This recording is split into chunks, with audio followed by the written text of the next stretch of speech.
अस्सलाम वालेकुम।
ऑनलाइन है मैंने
जी अस्सलाम वालेकुम।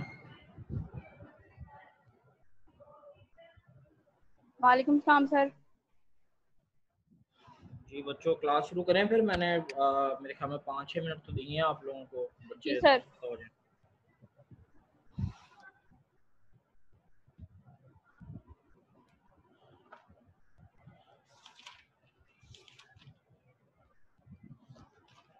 अच्छा, आपने इंटरनेशनल लॉ 1 जो बच्चों पढ़ा हुआ है उसमें आप लोगों ने कितने टॉपिक्स कवर किए हुए हैं? बच्चा मुझे है जो अपनी जरा मेमोरी जरा रिफ्रेश करके बता सके कि जी लास्ट जो आपने इंटरनेशनल लॉ 1 पढ़ा था उसमें कितने टॉपिक्स आपने पढ़े थे, कोई वैसे मुझे बता दें, मतलब टॉपिक्स की सर तादाद क्या? तकरीबन 4-5 टॉपिक पढ़े थे सर, ज्यादा नहीं पढ़े थे। इंटरनेशनल लॉ 1 में? जी सर। सर फिर उसको रेलिवेंटली हर तरह से कवर कर लिया था सर। जैसे अगर ट्रीटी है तो उसकी फॉर्मेशन, फिर वो सर सारा उसके बारे में पढ़ा था, अच्छा, इन्फोर्समेंट etc। हमने पढ़ा था what is international law, difference between national and international law, individual status of individuals and और ये जो सारी नॉन स्टेट एक्टर्स वगैरह। उसके बाद हमने पढ़ा था सोर्सेज ऑफ इंटरनेशनल लॉ। फिर हमने फॉर्मेशन ऑफ, फिर हमने ट्रीटीज का सारा पढ़ा था, फॉर्मेशन, उसकी इम्प्लीमेंटेशन, फिर हमने इम्प्लीमेंटेशन ऑफ इंटरनेशनल लॉ पढ़ी थी। फिर हम लोगों ने इनके डेरोगेटरी और नॉन डेरोगेटरी कैरेक्टर्स पढ़े थे। और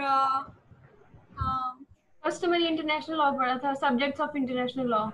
अच्छा, आप लोगों ने रिकॉग्निशन, स्टेटलेसनेस, स्टेट सक्सेशन वगैरह, स्टेट रिस्पांसिबिलिटी वगैरह, नेशनैलिटी? नहीं सर, ये नहीं पढ़े। ओके, मतलब ये आप, मतलब जो आपने मुझे टॉपिक्स बताए हैं वो सोर्सेज हो अगर इस तरह, ये तकरीबन 5 मतलब 6-7 टॉपिक्स हैं। Yes sir. जी सर जी। तो बच्चों हम लोग तो अब तक फिर इस लिहाज से मतलब सर बहुत ज्यादा सिलेबस हो गया है, हम लोगों को अब रिवीजन स्टार्ट करनी चाहिए। जी सर।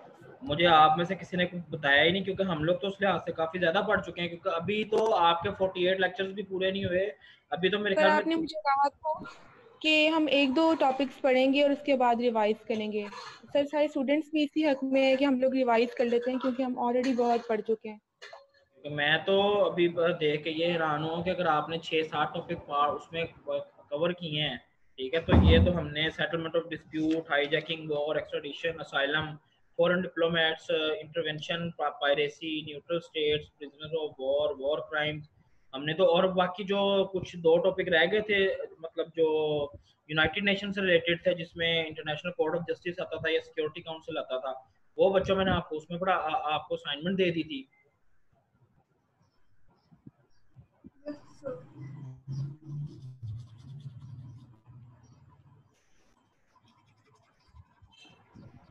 अच्छा, अभी इसमें ये बात है कि आप लोग कहते हो कि तकरीबन आपके कितने टॉपिक्स हो गए हैं, मतलब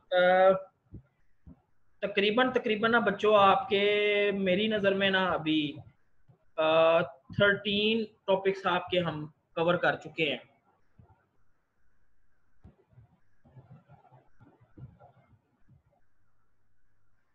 तो अब हम 13 से 15 करें या फिर 13 को ब्रेक लगा दें? मुझे सिर्फ ये बच्चे बता दें।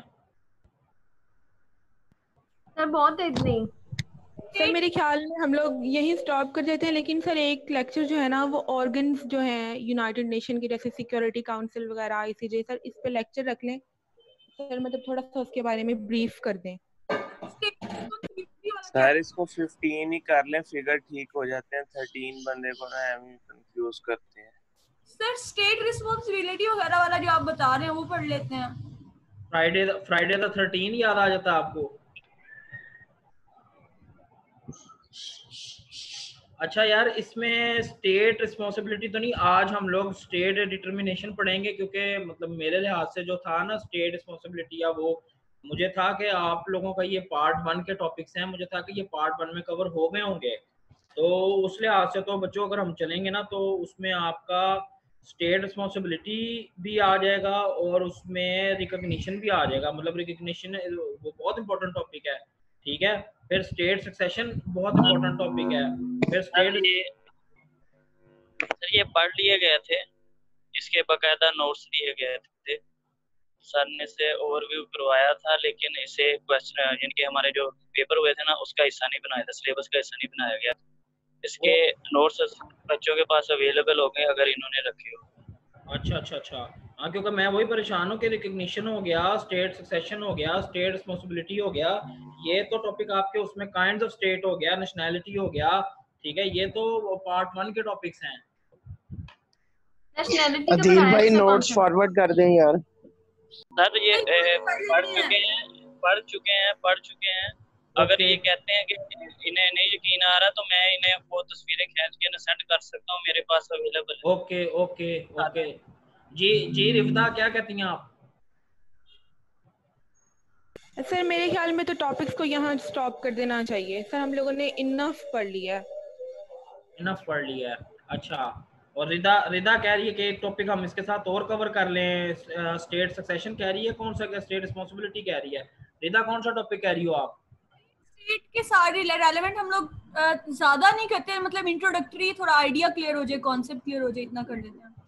चलो उसको देख लेते हैं, लेकिन वो एक अलहदा से हमें ना फिर उस स्टेट को जब हमने शुरू करना है ना रिदा, तो स्टार्ट करिए तो वो एक वाइड टॉपिक है, उसके अंदर 4 से 5 टॉपिक आ जाते हैं, और वो फिर आपको पता है कि वो एक टॉपिक का मतलब उसका स्टेट के अंदर 3 से 4 टॉपिक्स हैं, वो बड़े इंपॉर्टेंट टॉपिक है, बड़ा वो टाइम टेकिंग है। चलो देख लेते हैं इसको, मैं देख लेता हूँ कि स्टेट में एक आपने मुझे कहा जी स्टेट रिस्पॉन्सिबिलिटी या स्टेट सक्सेशन, इनको मैं देख लेता हूँ। बाकी करने पढ़ा दें आप, बेशक सिलेबस में ऐड कीजिएगा, पढ़ा दें। चलो ठीक है, इसको हम देख लेते हैं। ठीक है, दूसरा आप मुझे रिफ्दा आप मुझे कह रही हो कि मैं ऑर्गन ऑफ द स्टेट कराऊं, मैंने ये कुछ 2 या 3 टॉपिक जो थे ना, ये मैंने आप लोगों से उसके लिए रखे हुए थे, क्वेश्चनिंग आंसरिंग सेशन के लिए, जो आप लोगों ने अपना बनाया था। सपोज अब ये आपको मैंने यूएन का दिया था एक टॉपिक, और मैंने बताया था कि इसको दुनिया में मतलब पीस कायम करने में इसका क्या इफेक्ट है। तो ये तो मैंने आपसे रखा हुआ था टॉपिक यूएन का, क्योंकि ये मोस्ट कॉमन टॉपिक है और तकरीबन हर बच्चा जो है ना जरा इसमें थोड़ी बहुत ही अपनी नॉलेज रखता है या थोड़ा बहुत आइडिया रखता है। ठीक है, वो दूसरा कोई टॉपिक होता था उसमें थोड़ा ये हो जाना था कि वो इंटरनेशनल लॉ का बिल्कुल टिपिकल हो जाना था, उसमें बच्चों ने कहना था। अब ये इसके जो ऑर्गन्स हैं उसको तो मैंने आप लोगों के लिए रखा हुआ था कि मैं आपके साथ उसका एक सेशन करूंगा, मतलब 2-3 हम मतलब बच्चों से ओवरव्यू लेंगे। जी सर ऐसे कर लें सर, मैं इस वजह से कह रही हूँ, मुझे 1 से 2 स्टूडेंट्स ने ये कहा है बाकायदा कि ये इम्पोर्टेंट टॉपिक्स हैं, मतलब सिक्योरिटी काउंसिल वगैरह, इसके बारे में अगर सर ब्रीफ कर दें तो ज़्यादा बेहतर है सर, मैं इस वजह से कह रही थी। बाकी हम डिस्कशन रख लेते हैं सर, वो ब्रीफिंग ही हो जाएगी एक तरह। हाँ, क्योंकि मैंने एक आपको जो लास्ट असाइनमेंट दी थी उसका टाइटल अभी मुझे जेहन में नहीं आ रहा, आपको टाइटल याद है उसका जो लास्ट असाइनमेंट? आपने 5 ऑर्गन्स ऑफ यूनाइटेड नेशंस दिए थे और उनकी इम्पोर्टेंस और कंपोजिशन ओके, कंपोजिशन दी थी, और मैंने उनका मतलब रोल पूछा था कि अब तक ये यूनाइटेड नेशन जो है। चलो इसको भी हम डील कर लेते हैं, इसको देख लेते हैं।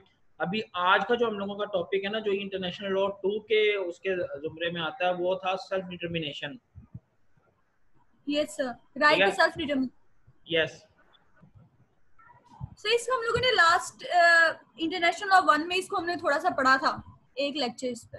ओके, तो इसमें क्या आप लोगों ने पढ़ा था, मुझे कुछ कोई बच्चे बता सकते हैं क्या? ओवरव्यू कुछ मुझे दे रहे ताकि मैं उस आप लोगों की अंडरस्टैंडिंग के हिसाब से फिर मैं इसको शुरू करूं। सर इसमें हम लोगों ने ऐसे पढ़ा था कि जैसे हर ट्रीटी का हिस्सा होता है राइट ऑफ सेल्फ डिटर्मिनेशन, और ये बड़ा ही फंडामेंटल सा राइट है। जैसे अगर कश्मीर का इशू है तो इसके अंदर ज्यादा यही इशू है कि राइट टू सेल्फ डिटर्मिनेशन नहीं दिया जा रहा, और इसी वजह से इसको हम लोगों ने वॉर के पर्सपेक्टिव से थोड़ा सा इसका जस्ट आइडिया लिया था, और इसकी जस्ट बेसिक फंडामेंटल अंडरस्टैंडिंग ली थी कि इसका इंटरनेशनल लॉ के अंदर क्या रोल है।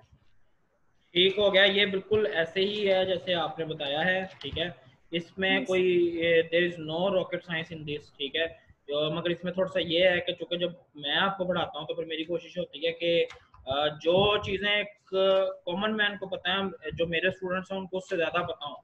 तो आज थोड़ा सा मैं आपको ओवरव्यू दूंगा, लेकिन उसमें शर्त ये है कि आप लोगों के पास पूरा वीक होगा, सारे बच्चों के पास। ठीक है, मैंने जो आप लोगों को चीज़ें बतानी है, आपने उस पर वर्किंग करनी है, उस पर रिसर्च करनी है। क्यों? क्योंकि मैं चीज़ें बता देता हूँ, उसमें से आधे बच्चे उन पर रिसर्च करते हैं, आधे नहीं करते। ये इससे रिलेटेड मैं आपको कुछ बेसिक चीज़ें बताऊंगा। ठीक है, उसको आप लोगों ने फिर मुझे उसको रीड आउट करके या उसको सर्च करके आपने मुझे बताना है, जो सेल्फ डिटर्मिनेशन से रिलेटेड है। अब हम सेल्फ डिटर्मिनेशन को अगर हम देखें तो ये 2 तरह की हो सकती है। ठीक है, अगर हम as a common human being के हिसाब से हम इसको देखेंगे तो सेल्फ डिटर्मिनेशन होती है कि जी आदमी किसी पे डिपेंडेंट ना हो, किसी की राय आदमी पर असरअंदाज ना हो, उसका जो अपना डिसीजन है कि उस मतलब छोटी सी एक मिसाल है कि ये आपका अपना इंडिविजुअल डिसीजन हो सकता है कि जी मैंने मैराथन रेस में दौड़ना है कि नहीं दौड़ना, ठीक है, आपके पास इतना राइट होना चाहिए कि आप जो मर्जी करें, ठीक है। सेल्फ डिटर्मिनेशन को अगर इंडिविजुअल कैपेसिटी में देखा जाए तो सेल्फ डिटर्मिनेशन ये है, लेकिन सेल्फ डिटर्मिनेशन को जब नेशंस की सूरत में देखा जाए तो इसमें ये होता है जिसको हक खुद इरादियत कहते हैं। खुद इरादियत का मतलब है कि आप अपने इरादे के तहत कुछ कर सके, ठीक है। इसके 5 प्रिंसिपल्स हैं, वो आप लोग लिख लें, क्योंकि मैं खुर्रम आमिर के साथ आप लोगों को पढ़ा रहा होता हूँ, तो खुर्रम आमिर जिन लोगों के पास है वो वहां से इसमें लिख लें। इसके 5 फंडामेंटल प्रिंसिपल्स होते हैं। देखें, पहला प्रिंसिपल है फ्रीडम, ठीक है, दूसरा प्रिंसिपल है अथॉरिटी, तीसरा प्रिंसिपल है सपोर्ट, ठीक है, चौथा प्रिंसिपल है रिस्पॉन्सिबिलिटी और पांचवा प्रिंसिपल है कंफर्मेशन, ठीक है। जो सेल्फ डिटर्मिनेशन है इसका मतलब है right of people to decide their own destiny, ठीक है। लोगों के पास अपने इरादे की पावर हो, उनके पास इख्तियार हो, हक हो कि वो अपने फैसले खुद कर सकें, ठीक है। इसमें ये 2 तरह के सेल्फ डिटर्मिनेशन होती है, मैंने आपको बता दिया है, ठीक है। पर उसमें भी आगे इसकी काइंड्स होती हैं, इंटरनल हो सकती है, एक्सटर्नल हो सकती है, ठीक है जी। जो इंटरनल डिटर्मिनेशन है it's about political and social rights of the people, ठीक है। और जो एक्सटर्नल है ये full independence of the people होती है, ठीक है। मतलब कि इंटरनल किसी कंट्री की सबसे पहले तो हमने इसको थोड़ा सा खोल के इस तरीके से देखा ना कि इंडिविजुअल सेल्फ डिटर्मिनेशन क्या होती है, ठीक है, ताकि हमें पता लग जाए कि जी ये सेल्फ डिटर्मिनेशन को नैरो अप्रोच में अगर इंडिविजुअल्स तक देखा जाए तो वो क्या होगा। अच्छा, जब हम सेल्फ डिटर्मिनेशन को थोड़ा सा वाइडर उसमें लेके जाएंगे, स्पेस में लेके जाएंगे, तो हम देखेंगे कि सेल्फ डिटर्मिनेशन कंट्रीज को लेके जो है ना, जब सेल्फ डिटर्मिनेशन का चक्कर कंट्रीज के अंदर आ जाएगा, जब हम उसको कंट्रीज के ज़माने में लेके बात करना शुरू करेंगे, फिर इंडिविजुअल इसमें से चला जाएगा, ठीक है।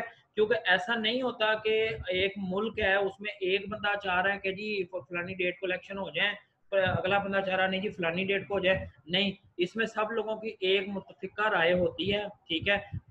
अगर सारे लोगों की एक राय नहीं भी होती ना, तो जो मेजोरिटी होती है उसकी राय सेल्फ डिटर्मिनेशन में एक होती है, ठीक है। तो इंडिविजुअल अगर देखा जाए सेल्फ डिटर्मिनेशन इंटरनेशनल लॉ में लेके, ठीक है, उसमें यह है कि जब हम इंटरनेशनल लॉ और स्टेट को के सेल्फ डिटर्मिनेशन की बात कर रहे होंगे ना, तो वो फिर स्टेट के सारे लोगों की, सारी नेशन की सेल्फ डिटर्मिनेशन होगी, वो किसी एक इंडिविजुअल की नहीं होगी, ठीक है। सेल्फ डिटर्मिनेशन के मुख्तलिफ पैमाने होते हैं, ठीक है। एक मैंने आपको बता दिया कि अगर एक इंसान सोचता है उसकी तारीफ के लिए तो वो सेल्फ डिटर्मिनेशन उसके लिए क्या होगी, ठीक है। अगर एक स्टेट सोचती है तो उसकी क्या होगी, और अगर एक कंट्री सोचती है तो कंट्री की भी सेल्फ डिटर्मिनेशन होती है कि एक तो स्टेट के लोग हो गए, ठीक है, वो कहते हैं कि जी हमें वोटिंग का हक चाहिए जस्ट लाइक एज कश्मीरीज, ठीक है। वो कहते हैं जी हमारे पास अपनी बाउंड्री हो, हमारी अपनी पॉलिटिकल उसके ऊपर इख्तियार हो, ठीक है, हम अपनी मर्जी से अपना मुल्क चला सकें, ठीक है, हम लोगों का अपना एक तरीका हो गवर्नमेंट को चलाने का, ठीक है। एक होता है कि एक पूरा मुल्क होता है, ठीक है, जिस मुल्क को ही इजाजत नहीं दी जा रही होती कि वो अपने तरीके से वो करे। जैसे कि इसको मिसाल मुझे दे सकते हो, लोगों की खुद इरादियत का जो मसला है वो तो चलो कश्मीर हो गया, ठीक है। मुझे कोई आप बता सकता है कि इसी तरह एक कंट्री है, ठीक है, उसको आपको हक खुद इरादियत नहीं मिल रही, तो वो कंट्री की कौन सी मिसाल होगी? हांगकांग। जी एग्जैक्टली, हांगकांग होगी, ठीक है। और कोई मिसाल?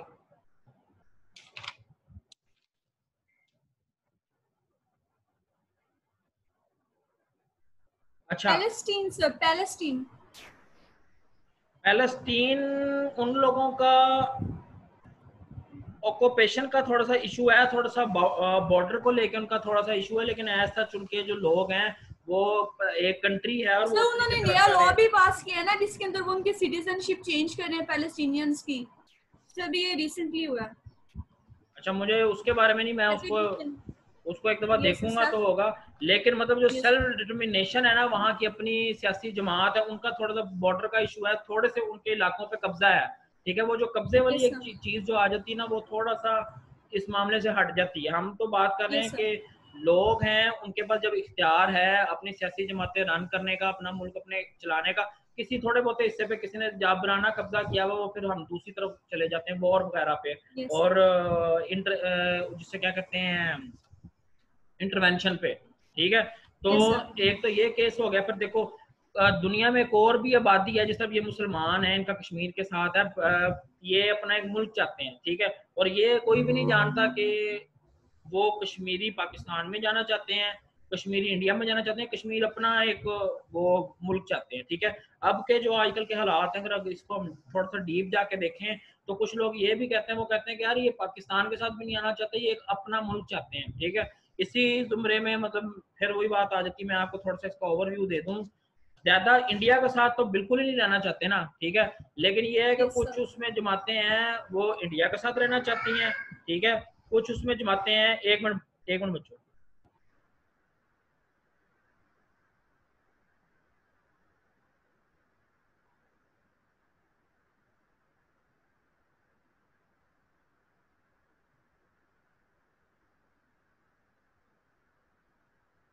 अच्छा बच्चों, इसमें इसमें क्या होता है, एक आपको मैंने बता दिया कि देखो कश्मीर का एक इशू हो गया, कश्मीर के लोग हो गया।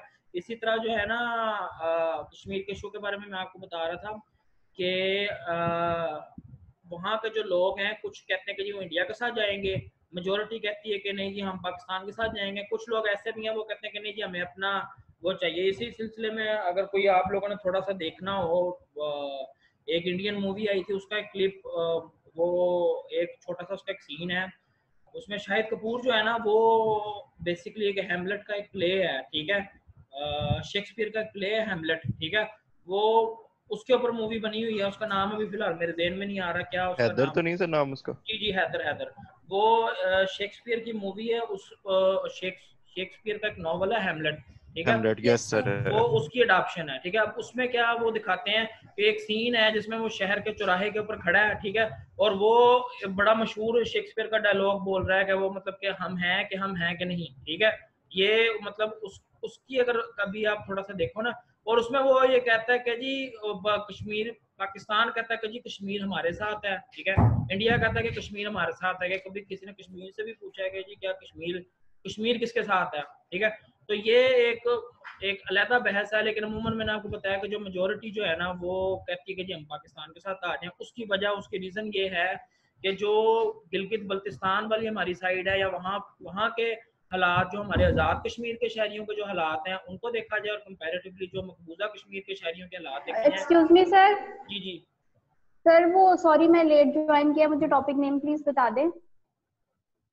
टॉपिक नेम है सेल्फ डिटर्मिनेशन। अच्छा जी, अब इसमें क्या जी, वो लोग जो हैं उनके साथ सलूक कंट्री का और जो मकबूजा कश्मीर है वो हम लोगों के सबके सामने है। बेशक मतलब डिफरेंस ऑफ द ओपिनियन हो सकता है, मुख्तलिफ लोगों की मुख्तलिफ राय हो सकती है। मतलब हमारे मुल्क में जिस तरीके से भी इंसर्जेंसी आ रही है, या कुछ लोग कह सकते हैं कि जी हमारे भी कश्मीरी लोगों को पूरे हकूक नहीं मिल रहे, लेकिन मैं आप लोगों को इस बात का यकीन से मैं कह सकता हूँ, क्योंकि हमें बाज़ बच्चे इख्तलाफ भी रखते हैं ना बात चीज़ों को लेके, लेकिन आप लोगों को इस चीज़ का अच्छे तरीके से, मैंने पहले भी एक दफ़ा बताया था कि हम में से कोई बंदा भी जाकर गिलगित बल्तिस्तान कश्मीर, हम वहाँ पे फ्रीली फिर सकते हैं बगैर किसी खौफ खतर के, अच्छे तरीके से। लेकिन जब वही बात मकबूजा कश्मीर की होती है तो वहाँ के जो अपने अपोजिशन लीडर्स हैं इंडिया के, या जो टॉप नॉच वहाँ के बड़े लोग हैं, उनको इजाज़त नहीं होती कि वो कश्मीर जाएं, क्योंकि वहाँ पे इस कदर बुरे बुरे हालात हैं, ठीक है। चलो अगर इंटरनल इंसर्जेंसी की बात हो रही है, हमारे जितने मर्जी भी बुरे हालात हो जाए, कम से कम हमारे कश्मीर के इतने तो नहीं है कि हमारा शहरी वहाँ पे जाने से डरे, या वहाँ पे टूरिज्म है लोग जा रहे हैं। तो इस वजह से मैं आपको बताता हूँ कि उन लोगों को भी पता है कि यार पाकिस्तानी लोग जो हैं, फिर एक रिलीजन का भी काफ़ी ज़्यादा इसमें अमल दखल होता है। तो जो सेल्फ डिटर्मिनेशन है, ये कश्मीरी लोगों के अलावा एक और जमात है जिसको कुर्दिश कहते हैं, ठीक है।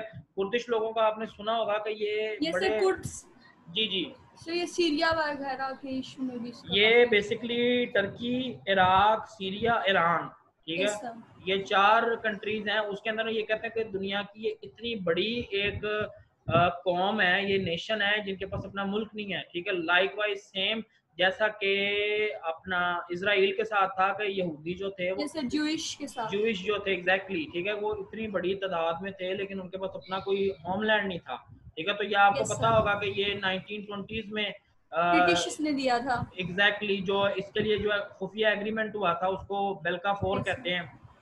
उसके बारे में किसी ने आप में से पढ़ना हो तो मे बी मैं अभी शायद उसको गलत प्रोनाउंस कर रहा हूँ, लेकिन ये बेल्का फोर करके कोई इस तरह का एग्रीमेंट था, उसमें ही इन्होंने ब्रिटिशर्स जो है ना ये वर्ल्ड वॉर 1 के दौरान और उसके फौरन बाद ही ये बड़ा पहले तय हो गया हुआ था कि हम लोगों ने बेल्फोर एग्रीमेंट था, बेल्फोर को पढ़ लेना आप लोग। उसमें ये हुआ था कि उन्होंने तभी डिसाइड कर लिया था कि हमने जो ये ज्यूज जो हैं इनको हमने ज्यूइश लोगों को इनका अलहदा से मुल्क देना है, और ये ब्रिटेन ने बहुत पहले कर लिया था, ठीक है।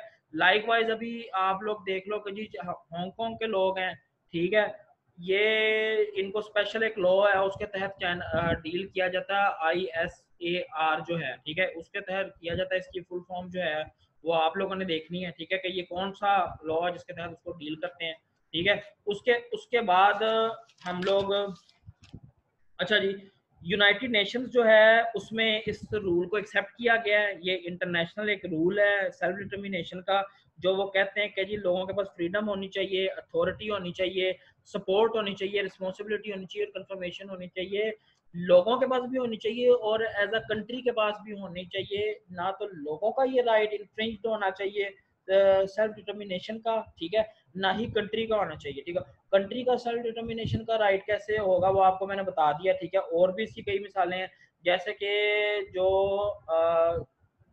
स्कॉटलैंड है, ठीक है, वो भी एक तरीके से चाहता है कि जी हम इंग्लैंड से अलहदा हो जाएं, ठीक है। इसको भी थोड़ी सी, इसकी भी आप लोग स्ट्रगल पढ़ लेना, थोड़ा सा आपको आइडिया हो जाएगा कि जो स्कॉटलैंड है वो भी बड़े अरसे से चाहता है कि हम लोग जो है ना वो ये ब्रिटेन के जो इंग्लैंड का जो है इसके उसमें से हम असर में से बाहर आ जाएं, ठीक है। तो मतलब कि कंट्री हो गया या किसी उसका एक एंटिटी हो गई ना, उसकी कंट्री भी कहती है कि जी मैं अपने फैसले खुद कर सकूं, मेरे पर कोई दूसरा मुल्क असरअंदाज ना हो रहा हो, या कोई मुल्क मुझे ये ना बताए कि जी क्या करना है और क्या नहीं करना, ठीक है जी। और इसका बेसिक वो मकसद भी बताते हैं, वो कहते हैं जी सेल्फ डिटर्मिनेशन होगा तो इससे कंट्रीज के दरमियान जो है वो फ्रेंडली रिलेशन जो है वो बनेंगे, ठीक है, इक्वल राइट होगा, लोग एक दूसरे के साथ घुल मिल जाएंगे, किसी को किसी से खतरा नहीं होगा, ठीक है। Principle of self determination has been incorporated in the United Nations charter, ठीक है। It's an imperative principle of action, legal value of determination, the principle of self determination has great legal value. In any exercise of right of self determination, the right of others must be taken into account. The people should be free to choose their own state and its territorial boundaries, ठीक है जी। अब लोगों के पास अपनी रहने की जगह तो हो सकती है, लोगों के पास बाज़ औक़ात अपनी टेरिटोरियल बाउंड्रीज तो होती हैं, लेकिन उनके पास अपनी गवर्नमेंट नहीं होती, वो भी राइट ऑफ सेल्फ डिटर्मिनेशन का मसला खड़ा हो जाता है। बाज़ औक़ात लोगों के पास अपनी गवर्नमेंट तो हो रही होती है, ठीक है, इन सम केसेस में, ठीक है, उनको अपनी वो ऑटोनॉमी दी होती है उन्होंने कि जी आप अपना वजीर आला बनाएं या आप अपना सरा करके रखें, लेकिन स्टिल उन लोगों के पास जो है वो क्या चीज़ नहीं होती, उन लोगों के पास अपनी स्टेट नहीं होती या फिर अपना रकबा नहीं होता। अभी हम लोगों का जो आज़ाद कश्मीर है, आप देख लो कि वहाँ पे हमने उनको मुकम्मल ऑटोनॉमी दी हुई है। ये इंटरनेशनल स्टैंडर्ड्स की वजह से ही है कि वहाँ पे जो वजीर आज़म जो है, वहाँ पे जो प्रेसिडेंट है, वहाँ पे जो असम्बलीज हैं, सब अलहदा उनको दी हुई हैं, ठीक है, मतलब उनकी अपनी उनको मुकम्मल ऑटोनॉमी दी हुई है, बट स्टिल वो पाकिस्तान का उसके ऊपर हम लोग मुल्क का हिस्सा जो है, ठीक है, तो हम लोगों को उसके ऊपर हम लोग असरअंदाज होते हैं, ठीक है। लेकिन इंडिया में बिल्कुल भी ऐसा नहीं है, वहाँ पे इलेक्शन होते हैं वो टोटली रिग्ड होते हैं, ठीक है, और उनका और हमारा जो है ना वो जमीन आसमान का फर्क है इस चीज को लेके।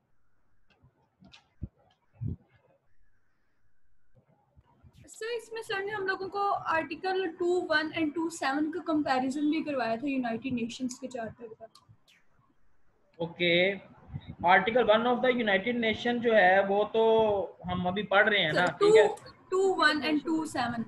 ओके, अभी जो हम जिस चीज को पढ़े ना वो आर्टिकल 1 है, ठीक है, वो article 1 of the United Nation charter states that the purpose of United Nation charter are to develop friendly relation among nations based on respect for their principle of equal right and self determination of people, ठीक है।